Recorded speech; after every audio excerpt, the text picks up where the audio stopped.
He was once the greatest of the Istari, Saruman the White, the leader of the Order, the mind that stood closest to wisdom itself. Sent by the Valar to Middle-earth, he was Curunir, the man of skill, and few among elves or men could match his intellect. He studied the nature of Sauron, the making of the rings of power, and the hidden forces that shaped the world. But in his desire to understand darkness, he began to believe that mastery over it was the same as victory against it, and thus the seed of pride was planted. Saruman was always proud, but in time, pride turned to envy. He watched how Gandalf's words carried more warmth and trust among the free peoples. Even Galadriel seemed to look beyond him.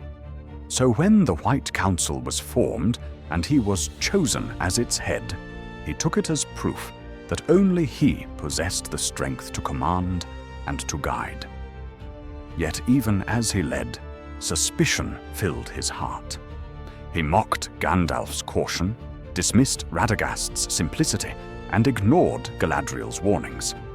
In his secret thoughts, Saruman desired not only to defeat Sauron, but to replace him. For power, once tasted, can never again be fully resisted.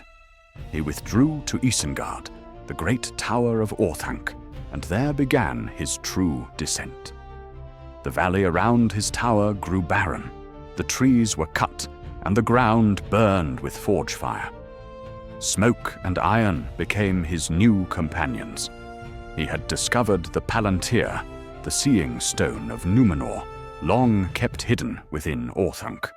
Through it he sought knowledge and foresight, but knowledge, when drawn too deeply, becomes a snare.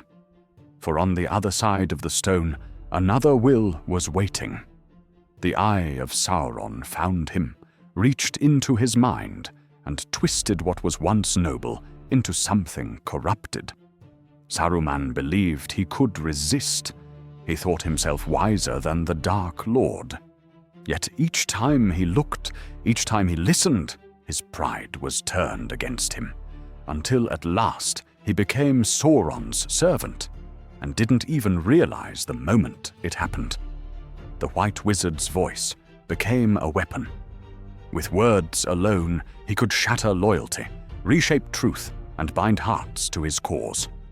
Reason, order, control, he said. But what he meant was domination. He bred armies beneath Isengard, Uruk-hai stronger than orcs and fiercer than men. The forests of Fangorn screamed beneath his axes. His spies crept through Rohan and Gondor, spreading fear and deceit. And from Orthanc's balcony, Saruman the White looked east toward Mordor, dreaming not of alliance, but of betrayal. For he planned to take the One Ring for himself, to rule in Sauron's place. Yet the hour of his triumph never came. Gandalf, once his ally, became his prisoner. And still, Saruman underestimated the courage of others. The people he scorned, the small and the humble, rose against him. The Ents of Fangorn, ancient as the world itself, awoke from their long silence and marched on Isengard. They tore down his walls, flooded his pits, and crushed his war machines. Saruman, trapped in his tower, looked down upon the ruin of all his work. His words no longer commanded power. His voice had lost its spell. When Gandalf came before him at Orthanc, the Grey Wizard was no longer grey. He was white, purer, and greater than Saruman had ever been. And in that moment, Gandalf broke Saruman's staff and cast him from the Order of Wizards. But Saruman did not die that day. Stripped of title and power, he slithered into the shadows, carrying with him only his bitterness. He fled north with his servant Wormtongue, whispering lies even as he wandered. His road ended not in glory, but in the Shire, the very land he had once scorned as weak and unworthy. There, among the simple hobbits, he built a small tyranny, trying to rule what he could no longer understand. Yet even that fell apart. When his deceit was finally revealed, Wormtongue turned on him. A single knife stroke ended the long life of Curunir, and his spirit rose like a thin grey mist, fading into the west, denied both peace and forgiveness.